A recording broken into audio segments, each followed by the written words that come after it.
Hello दोस्तों, good morning, नमस्कार। आप सभी का स्वागत है आप सभी के अपने यूट्यूब चैनल परीक्षा की शिक्षा में।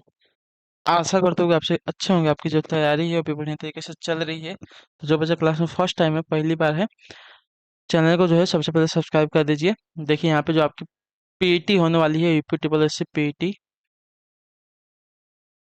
उसकी पूरी की पूरी तैयारी आपके यहाँ पे कराई जा रही है 2023 की। तो जिसे भी अपनी तैयारी कंप्लीट करनी है वो हमारे चैनल को जो है सब्सक्राइब करके जुड़ जाइए, ठीक है। बाकी आपका कोई भी डाउट होगा, कोई भी क्वेश्चन होगा, तो टेलीग्राम का जो लिंक है पीडीएफ के लिए, हमारे टेलीग्राम का चैनल है, आप वहां पर जाकर जुड़ सकते हैं। आपका डाउट भी है, आप वहां पर हमें पूछ सकते हैं। उसी के नीचे देखेंगे तो हमारे इंस्टाग्राम का भी पेज का लिंक जो है दिया गया होगा। इंस्टाग्राम और टेलीग्राम दोनों का जो लिंक है डिस्क्रिप्शन में दिया गया है। तो आप वहां से जाकर हमारे टेलीग्राम चैनल से जुड़ सकते हैं, ठीक है। और इंस्टाग्राम से हमें जुड़ सकते हैं, और हमारा जो डाउट, आपका जो डाउट है हमसे पूछ सकते हैं, ठीक है। तो चलेंगे, क्लास स्टार्ट करेंगे। देखेंगे पहला क्वेश्चन आपका क्या पूछा है, ध्यान से एक एक क्वेश्चन को देखेंगे। जीके जीएस की क्लास है तो एक एक क्वेश्चन को ध्यान से देखिएगा और बताते हुए चलिएगा आपका सही उत्तर क्या हो जाए, ठीक है। फर्स्ट क्वेश्चन आपका देखिए आपके सामने दिया गया है, उत्तर देंगे, सही उत्तर क्या हो जाए। क्वेश्चन नंबर 1 है, बंकिम चंद्र चटर्जी द्वारा कांग्रेस के रिक्त स्थान ईस्वी के सत्र में पहली बार वंदे मातरम जो है गाया गया था, बताइए कब। इसका सही उत्तर क्या हो जाएगा। बंकिम चंद्र चटर्जी द्वारा कांग्रेस के किस ईस्वी के सत्र में पहली बार जो है आपका देखिए वंदे मातरम जो है गाया गया था साथियों। इसका राइट आंसर क्या हो जाएगा पहले पे। तो पहले की अगर बात करें तो इसका सही उत्तर आपका क्या हो जाएगा साथियों, जल्दी जल्दी इसका आंसर दीजिए, आप सभी लोग बताइए। तो चलिए, इसका सही उत्तर जिसका भी हो जाएगा साथियों, ए वाला आपका सही उत्तर हो जाएगा, ठीक है। 1896 वाला, ठीक, क्लियर है। बंकिम चंद्र चटर्जी द्वारा कांग्रेस के 1896, ठीक है, 1896 ईस्वी के सत्र में पहली बार जो आपका देखिए वंदे मातरम गाया गया था, ठीक। यह सत्र जो आपका देखिए कलकत्ता में हुआ था, तथा इसकी अध्यक्षता जो आपका देखिए रहमतुल्लाह सयानी ने की थी, ठीक है। वंदे मातरम को भारत के राष्ट्रगीत के रूप में जो है अपनाया गया है, याद रखिए, ठीक है। राष्ट्रगीत के रूप में जो है वंदे मातरम को अपनाया गया है, ठीक है। और राष्ट्रगान के रूप में आपका देखिए जनगण मन है, याद रखिएगा। अगला क्वेश्चन देखिए आपका दूसरा, बेलूर मठ कहाँ पर स्थित है साथियों, बताइए। बेलूर मठ जो है आपका कहाँ पर स्थित है, पश्चिम बंगाल में, महाराष्ट्र में, उत्तर प्रदेश में, तमिलनाडु में। तो कहाँ पर स्थित है बेलूर मठ। तो बेलूर मठ जो आपका देखिए पश्चिम बंगाल में स्थित है। आपका यहाँ पे ए वाला विकल्प जो दिया गया है आपका सही उत्तर, ठीक है।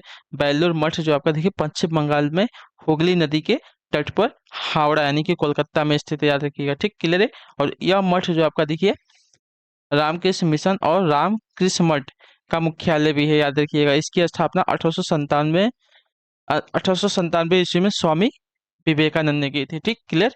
अगला क्वेश्चन तीसरा नंबर, खानवा का युद्ध कब लड़ा गया था, बताइए। खानवा का जो युद्ध है साथियों किस ईस्वी में लड़ा गया था।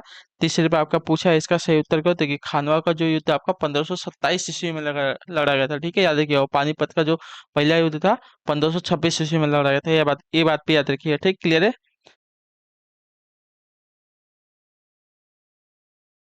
और यह युद्ध किसके किसके बीच लड़ा गया था, देखिए, राणा सांगा और मुगल बादशाह बाबर के मध्य लड़ा गया था, याद रखिएगा, ठीक, क्लियर है।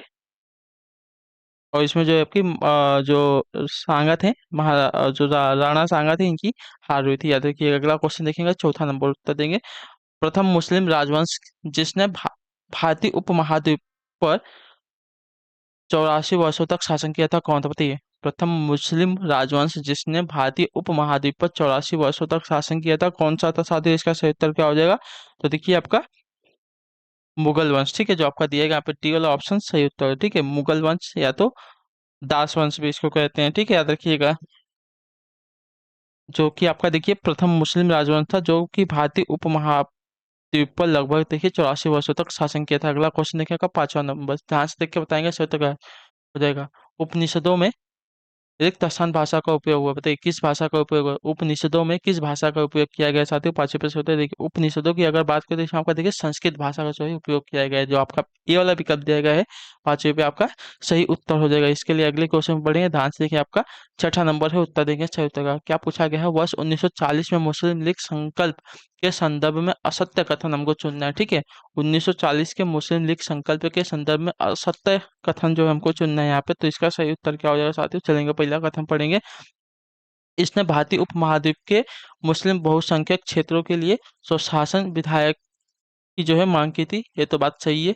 तो ये वाला जो कथन दिया गया आपका असत्य कथन नहीं है, तो ये आपका सही उत्तर नहीं होगा। दूसरा कथन देखेंगे, इसने भारतीय उपमहाद्वीप के विभाजन और एक पृथक मुस्लिम राज्य पाकिस्तान की जो है मांग की थी, ये भी सही है, तो ये भी आपका जो उत्तर नहीं होगा। तीसरा दिया गया है, और भारत के विभाजन को लेकर संदिग्ध थी, ये आपका गलत हो जाएगा, ये आपका कथन जो है गलत हो जाएगा, आपका सही उत्तर भी आपका सी वाला हो जाएगा। चौथा कथन दिया गया है, फिर भी अंततः इसने पाकिस्तान के निर्माण की जो है नींव रखी थी, ये बात भी आपका सत्य है, तो ये भी आपका उत्तर नहीं होगा। ठीक है, क्लियर है? क्लियर है यहाँ तक? ठीक है, अगले क्वेश्चन पढ़ेंगे, ध्यान से एक आपका 7वां नंबर है, उत्तर देंगे, सही उत्तर क्या हो जाएगा। स्वतंत्रता आंदोलन के दौरान निम्नलिखित में से कौन सा जो क्रांतिकारी से दार्शनिक बन गया था, बताइए। स्वतंत्रता आंदोलन के दौरान कौन सा जो क्रांतिकारी है दार्शनिक बन गया था, ठीक है, मतलब क्रांतिकारी से जो है दार्शनिक बन गया था छात्रों, इसका सही उत्तर क्या हो जाएगा। तो देखिए, क्रांतिकारी से दार्शनिक बनने वाले आपका देखिए अरविंद घोष थे, ठीक है, जो आपका दिया गया यहाँ पे बी वाला ऑप्शन सही उत्तर हो जाएगा। ठीक, क्लियर है? अगले क्वेश्चन बढ़ेंगे, 8वां नंबर है, उत्तर देंगे सही उत्तर का वैष्णो जंतो, ठीक है, वैष्णो जंतो गांधी जी का प्रिय भक्ति गीत जो उन्होंने अपनी सार्वजनिक प्रार्थनाओं सभाओं की दिनचर्या में अपनाया था, किसके द्वारा लिखा गया था, बताइए। वैष्णो जंतो, ठीक है, जी, जो कि गांधी जी का प्रिय भक्ति गीत था, उन्होंने अपनी सार्वजनिक प्रार्थनाओं सभा और दिनचर्या में इसको जो है अपनाया था, किसके द्वारा लिखा गया था साथियों, इसका सही उत्तर क्या हो जाए। तो देखिए, वैष्णो जंतो के रचयिता की बात करें तो आपका नरसिंह मेहता थे, ठीक है, जो आपका दिया गया डी वाला विकल्प 8वें पे आपका सही उत्तर हो जाएगा। ठीक है, क्लियर यहाँ तक सभी का? ठीक, आपका कोई भी डाउट हो हमें देखिए टेलीग्राम पे या तो इंस्टाग्राम पे या तो वीडियो को कमेंट में आप हमें पूछ सकते हैं। ठीक है, चलेंगे अगले क्वेश्चन की तरफ बढ़ेंगे, और आपको कौन कौन सी और क्लासेस चाहिए हमें कमेंट करके जल्दी जल्दी बताइए। ठीक, स्वदेशी आंदोलन की औपचारिक घोषणा कब की गई थी, बताइए। स्वदेशी आंदोलन की जो आपकी औपचारिक घोषणा है साथियों, कब की गई थी, इसका सही उत्तर क्या हो जाएगा। तो देखिए, आपका 7 अगस्त 1985 में, ठीक है, जो आपका दिया गया 7वें पे, सॉरी 9वें पे बी वाला विकल्प आपका सही उत्तर है। ठीक है, स्वदेशी आंदोलन की औपचारिक घोषणा बंगाल विभाजन के पश्चात 7 अगस्त 1905 में की गई थी। ठीक है, क्लियर है? यहाँ तक सभी का क्लियर? ठीक है, अगले क्वेश्चन पढ़ेंगे, 10वां नंबर है, उत्तर दीजिएगा सही उत्तर का। आर्य समाज कब स्थापित हुआ था, बताइए।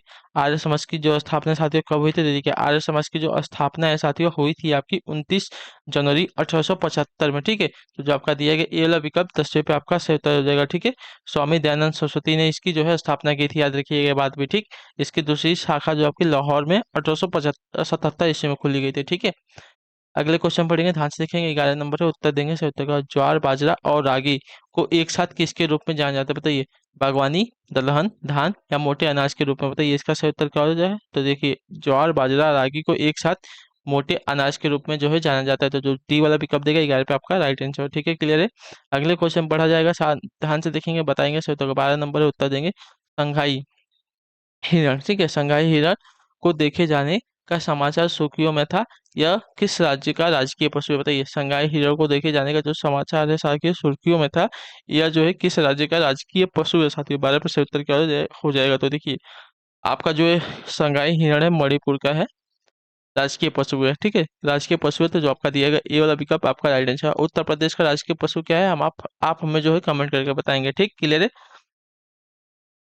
अगले क्वेश्चन बढ़ेंगे, ध्यान से देखेंगे, बताएंगे। 13 नंबर उत्तर देंगे सही तो भारत भूमध्य, ठीक है, भारत भूमध्य रेखा से मात्र कितने डिग्री उत्तर में स्थित है, बताइए। भारत जो है भूमध्य रेखा से मात्र कितने डिग्री उत्तर में स्थित है, 13 पर सही उत्तर क्या हो जाएगा। तो देखिए, आपका 8.4 डिग्री, ठीक है, जो आपका दिएगा सी वाला ऑप्शन 13 पे आपका सही उत्तर। ठीक है, भारत भूमध्य रेखा से मात्र 8.4 डिग्री जो है उत्तर में स्थित है, याद रखिएगा। ठीक है, क्लियर है? अगला क्वेश्चन 14 नंबर उत्तर देंगे। सिग्मो, सिग्मो क्या बताइए। सिग्मो आपका क्या होता है, तो सिग्मो जो है आपका देखिए गोवा का वसंत ऋतु का महोत्सव है। ठीक है, सिग्मो जो आपका देखिए गोवा का वसंत ऋतु का महोत्सव है, तो जो आपका ए वाला पिकअप देगा 14 पे आपका राइट आंसर। ठीक है,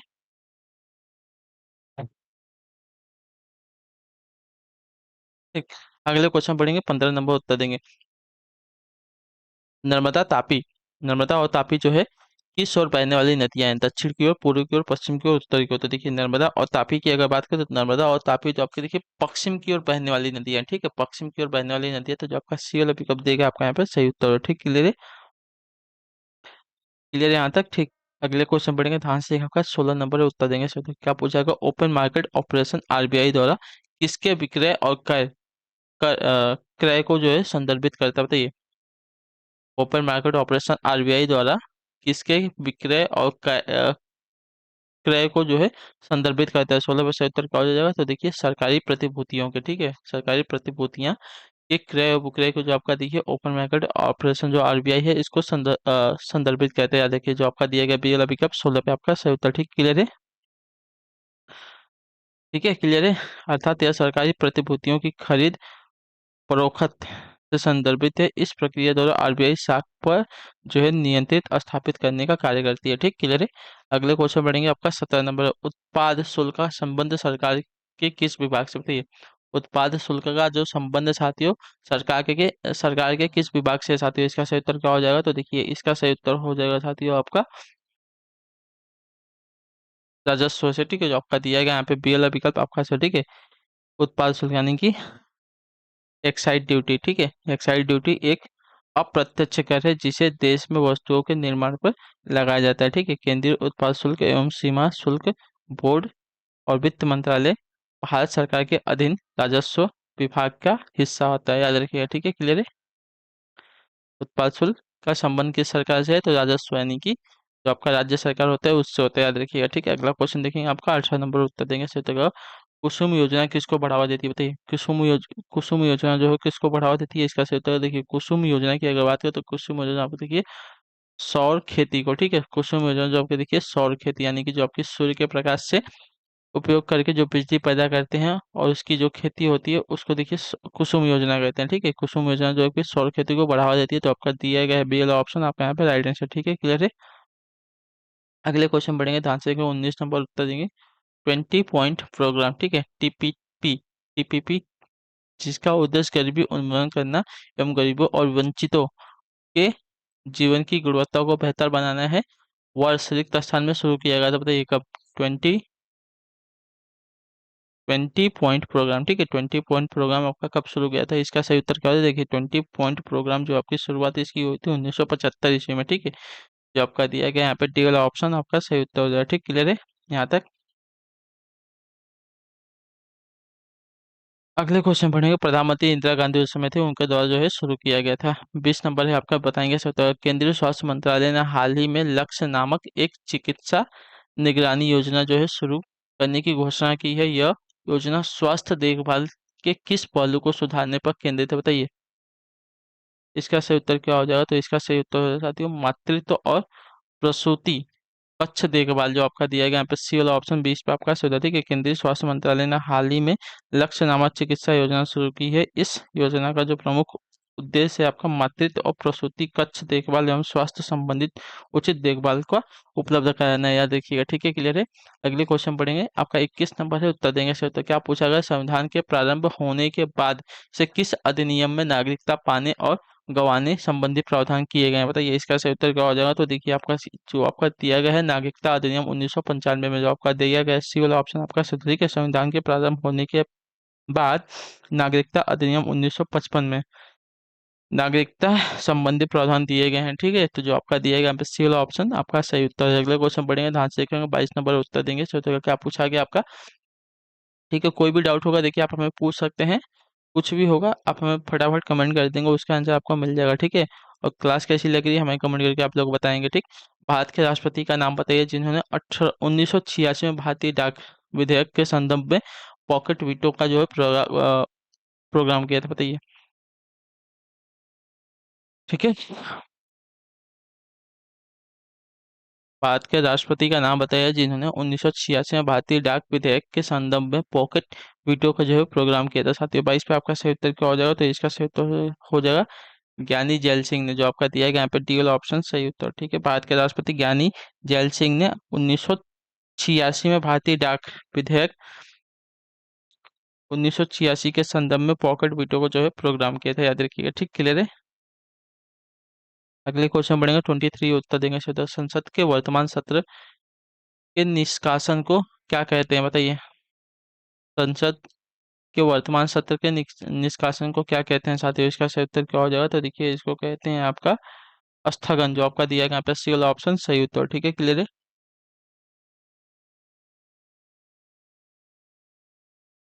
अगले क्वेश्चन बढ़ा जाएगा आपका 24 नंबर है, ध्यान से देखिएगा। पूछा गया आपका भारत के सर्वोच्च न्यायालय की स्थापना कब की गई थी साथियों? बताइए भारत के सर्वोच्च न्यायालय की जो स्थापना है कब की गई थी, इसका सही उत्तर क्या हो जाएगा, तो वर्ष 1950 में की गई थी। बहुत ही इंपॉर्टेंट क्वेश्चन जो आपका दिया गया, बीएल ऑप्शन सही उत्तर है। ठीक है, भारत के सर्वोच्च न्यायालय की जो स्थापना है 28 जनवरी 1950 को हुई थी।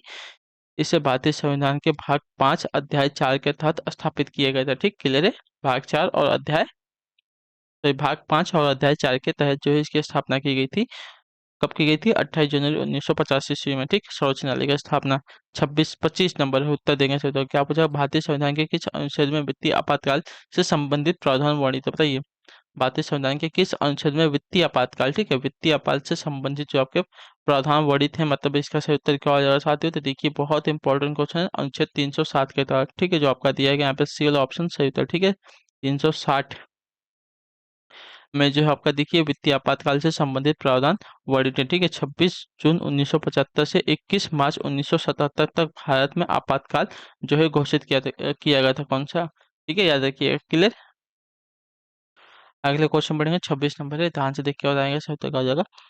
26 नंबर है, पूछा गया आपका भारत, सॉरी, एक पत्थर एक डोरी से बांधा हुआ है। ठीक है, एक पत्थर जो है एक डोरी से बांधा हुआ है और लगातार घुमाया जा रहा है, समझ गए आप। मतलब एक पत्थर जो है एक डोरी से बांधा हुआ है और लगातार जो है इसको घुमाया जा रहा है, घुमाया जा रहा है। ये आपका केंद्र बिंदु हो जाएगा, यहाँ से इसको जो है लगातार घुमाया जा रहा है, घुमाया जा रहा है, ऐसा ऐसे करके। ठीक है, यदि डोरी अचानक टूट जाती है तो क्या होगा, बताइए। सपोज अब घुमा रहे घुमा रहे घुमा रहे घुमा रहे, अब डोरी यहाँ से टूट गई तो क्या हो जाएगा, अब पत्थर आगे चला जाएगा ऐसे। ठीक है, तो इसका जो है देखिए क्या क्या दिया गया है, उसी स्थान पर ऊर्ध्वाधर नीचे गिर जाएगा, उसी स्थान पर तो नहीं गिरेगा क्योंकि आगे जाके गिरेगा। ठीक है, क्लियर है। तो वृत्ताकार पथ के स्पर्श रेखा की दिशा में उड़ जाएगा, ये बात सही हो सकती है। ठीक है, इसको आप समझिए, ऐसे ऐसे हम घुमा रहे हैं। ठीक है, अब यहाँ पे जो है टूट गया तो ये क्या होगा, वृत्ताकार पथ पर आगे जाके और मतलब आगे जाके उड़ जाएगा। ठीक है, उड़ जाता है मतलब आगे जाके गिर जाता है, तो जो आपका बीएल ऑप्शन दिएगा आपका सही उत्तर। ठीक है, वृत्त के केंद्र की ओर उड़ जाता है, केंद्र पे तो नहीं आएगा ये। अगर यहाँ से टूटा ऐसे ऐसे घुमा रहे हैं, अगर यहाँ से टूटा तो केंद्र की तरफ वापस तो नहीं आने वाला, ये अपने वृत्त जो इसका पाथ चल रहा था उसी पाथ पे वापस, उसी पाथ पे आगे जाके गिर जाएगा। ठीक है, वृत्त की लंबवत दिशा में उड़ जाता है, लंबवत तो नहीं जाएगा, वृत्त की दिशा में ही जाएगा, लंबवत दिशा में नहीं जाएगा। ठीक है, स्पर्श रेखा की दिशा में उड़ जाएगा, मतलब जो इसकी वृत्त की स्पर्श रेखा होगी उस पे आगे जाके गिर जाएगा। ठीक है, अगले क्वेश्चन बढ़ेंगे, ध्यान से देखिए, आपका 27 नंबर उत्तर देंगे सर। तो क्या पूछा गया आपका, विद्युत चुंबकीय प्रेरण की परिघटना है, क्या बताइए। विद्युत चुंबकीय प्रेरण की परिघटना क्या होती है, 27 पे सही उत्तर क्या होगा, देखिए आपकी हो जाएगी, एक कुंडली के सापेक्ष गति के कारण चुंबक और कुंडली में प्रेरित विद्युत धारा उत्पन्न करना। ठीक है, जो आपका दिया गया है यहाँ पे सी और ऑप्शन सही होगा। ठीक है, क्लियर है यहाँ पर। फैराडे के अनुसार जब किसी विद्युत परिपथ से गुजरने वाली चुंबकीय बल रेखाओं की संख्या अथवा चुंबकीय पास्कल में परिवर्तन होता है, तब जो आपका देखिए परिपथ में एक विद्युत वाहक बल उत्पन्न हो जाता है। यह परिपथ बंद है तो परिपथ में धारा बहती है। इस प्रकार उत्पन्न विद्युत वाहक बल तथा विद्युत धारा को क्रमशः प्रेरित विद्युत वाहक बल तथा प्रेरित धारा कहते हैं। ठीक है, तो जो आपका दिया गया, एक कुंडली के सापेक्ष गति के कारण चुंबक और कुंडली में प्रेरित विद्युत धारा उत्पन्न करना आपका क्या कहलाता है, तो विद्युत चुंबकीय प्रेरक परिघटना कहलाती है, याद रखिए। ठीक है, क्लियर है। अगले क्वेश्चन बढ़ेंगे, 28 नंबर, आवर्त सारणी का आविष्कार किसने किया था, बहुत इंपॉर्टेंट क्वेश्चन आपका देखिए, आवर्त सारणी, आवर्त सारणी का जो आविष्कार है साथियों किसने किया है, इसका सही उत्तर क्या हो जाएगा, तो देखिए आपका दमित्री मेंडलीफ ने, जो आपका दिया गया यहाँ पे बी वाला ऑप्शन सही उत्तर। ठीक है, रूसी रासायनिक शास्त्री दमित्री मेंडलीफ ने सन 1869 में आवर्त सारणी यानी कि पीरियोडिक टेबल का जो है खोज की थी, याद रखिए। इसके इनके अनुसार तत्वों के भौतिक एवं रासायनिक गुण उनके परमाणु भारों के आवर्ती फलन, याद रखिए। ठीक है, क्लियर है, क्लियर, याद है। अगले क्वेश्चन बढ़ेंगे, आपका 29 है, उत्तर दीजिएगा सर। रबड़ को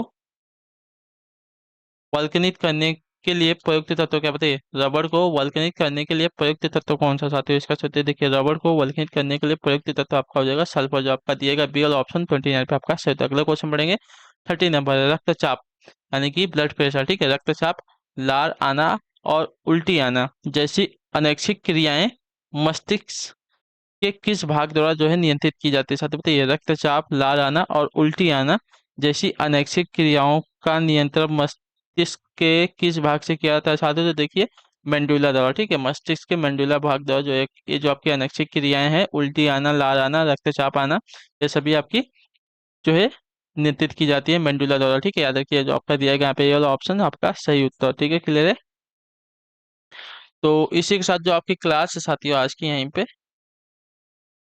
जीके जीएस की पेट की आज की जो क्लास है यहाँ पे कंप्लीट होती है। आई होप कि आपको जो क्लास है अच्छी लगी है। अच्छी लगे तो हमें कमेंट करके जो बताइए आपको क्लास जो है कैसी लगी। बाकी आप सभी का जो डाउट होगा, जो भी क्वेश्चन होगा, आप हमें कमेंट पे अपनी राय दे सकते हैं, ठीक है। या तो इसी के नीचे हमारे टेलीग्राम का चैनल और इंस्टाग्राम का चैनल का जो है लिंक दिया गया है, तो आप हमें वहाँ पे जाके जुड़ सकते हैं। इसका जो पीडीएफ आपको वहाँ पे जुड़ेंगे तो आपको पीडीएफ मिलेगा, नहीं जुड़ेगा तो मैं नहीं देने वाला हूँ। तो जितना जल्दी आप वहाँ पे जाके जुड़ेंगे तो इसका जो पीडीएफ आपको वहाँ पे फ्री में मिल जाएगा, ठीक। तो हम आपसे मिलेंगे आपकी अगली क्लास में। तब तक के लिए टाटा बाय बाय, जय हिंद जय भारत। आपसे क्लास से जुड़ने के लिए बहुत बहुत ही धन्यवाद साथी।